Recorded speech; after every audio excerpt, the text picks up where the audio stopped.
নরসিংদী কারাগার যেন ধ্বংসস্তূপ। নরসিংদী জেলা কারাগারে বন্দীদের থাকার জায়গা, রান্নাঘর, কন্ডম সেল ও অফিস এখন আর আলাদা করে চেনার উপায় নেই। সবখানে পোড়া চিহ্ন, লণ্ডভণ্ড অবস্থা, দেখে মনে হয় যুদ্ধক্ষেত্রের কোনো ধ্বংসস্তূপ। গত শনিবার বেলা 11টার দিকে কারাগারে ঢুকে এমন চিত্র চোখে পড়ে। গত শুক্রবার বিকাল 5:15টার দিকে নরসিংদী জেলা কারাগারে হামলা চালিয়ে অস্ত্র লুটের ঘটনা ঘটে। এই সময় কারাগারে থাকা 826 জন বন্দী পালিয়ে যায়। শুক্রবারের ঘটনা বর্ণনা দিয়ে একাধিক কারারক্ষী ও স্থানীয় কয়েকজন বলে, বিকেলে 4:15টার দিকে আন্দোলনকারীরা মুহূর্তে ইট পাটকেল ছুঁড়তে ছুঁড়তে নরসিংদী জেলা কারাগারের দিকে ফটকের ভেতর ঢুকে। এই সময় পেট্রোল বোমা মারা হয়। কারাগারের ভেতর নানান জায়গায় আগুন ধরে যায়। আন্দোলনকারীরা ছিনিয়ে নেওয়া চাবি দিয়ে বন্দীদের বেশ কয়েকটি কক্ষে তালা খুলে দেয়। কিছু কক্ষে তালা ভেঙে ফেলা হয়।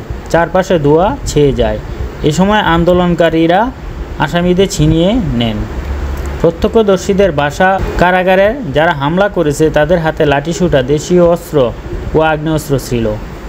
তাদের হামলা প্রতিহত করার চেষ্টা করে কারারক্ষীরা, তবে সেই চেষ্টা ব্যর্থ হয়। কারারক্ষীরা নিরাপদ অবস্থানে চলে যান।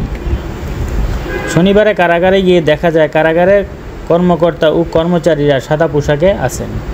কারাগারে অফিস, রান্নাঘর, বন্দীদের থাকার জায়গা, মৃত্যুদণ্ডপ্রাপ্ত আসামিদের থাকার কন্ডম সেল সহ পুরো এলাকা আগুনের পোড়া দাগ। আশপাশ উৎসাহী লোকজন কারাগারের ভেতর ঢুকে ঘুরে ঘুরে দেখছিল। কেউ কেউ কারাগারের বাগানে ফুল ফল ছিঁড়ে বাড়ি নিয়ে গেছে। বন্দীদের কারাগারে থেকে চলে যাওয়ার সময় কথা উল্লেখ করে এক প্রত্যক্ষদর্শী বলে, বের হয়ে যাওয়ার সময় বন্দীদের অনেক স্থানীয় লোকদের সঙ্গে কথা বলে। এক বন্দী তাকে বলেছে তার 24 বছরের কারাদণ্ড হয়েছিল, তিনি 10 বছর সাজা খেটেছে, তিনি এখন সুযোগ পেয়ে বের হয়ে চলে যাচ্ছে। নাম প্রকাশ করার শর্তে এক কারারক্ষী বলে, কারারক্ষীরা হামলাকারীদের বাধা দিলে তাদের অস্ত্র ছিনিয়ে নেওয়া হয়। মারধর করে তাদের কাছ থেকে চাবি ছিনিয়ে নেন হামলাকারীরা। চাবি নিয়ে তারা বন্দীদের থাকার জায়গা করে দেন। সেখানকার প্রতিটি জায়গায় আগুন ধরিয়ে দেন। শনিবার কারাগারে ভেতর গিয়ে দেখা যায় বন্দীদের কক্ষে কোনো তালা ভাঙা, কিছু তালা চাবি দিয়ে খোলা অবস্থায় ছিল। সবার সব জিনিস পুড়ে গেছে। সেসব পোড়া জিনিস ছড়িয়ে ছিটিয়ে পড়ে আছে। কারাসূত্র বলেছে, আন্দোলনকারী ও বন্দীরা মিলে অস্ত্রাগারের চাবি ছিনিয়ে নিয়েছে। তারা 85টি অস্ত্র ছিনিয়ে নেয়। এছাড়া চাইনিজ রাইফেল 7000 গুলি ও শটগানের 1050টি গুলি ছিনিয়ে নিয়েছে। নরসিংদী কারাগারের জেলার কামরুল ইসলাম বলেছে, মূলত বন্দীদের ছিনিয়ে নেওয়ার কর্মকর্তা কর্মচারীদের মূল্যবান সবকিছুই ছিনিয়ে নেওয়ার উদ্দেশ্য এই হামলার ঘটনা ঘটেছে। কারাগারে কাগজপত্র পুড়িয়ে দেওয়া হয়েছে। বন্দীদের কাছে থাকা 10 থেকে 12 লাখ টাকা ছিনিয়ে নেওয়া হয়েছে।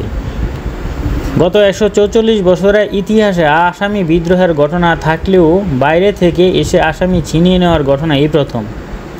এই কারাগারে 75 জন কারারক্ষী আছেন, যাদের 20 জন আহত হয়েছে।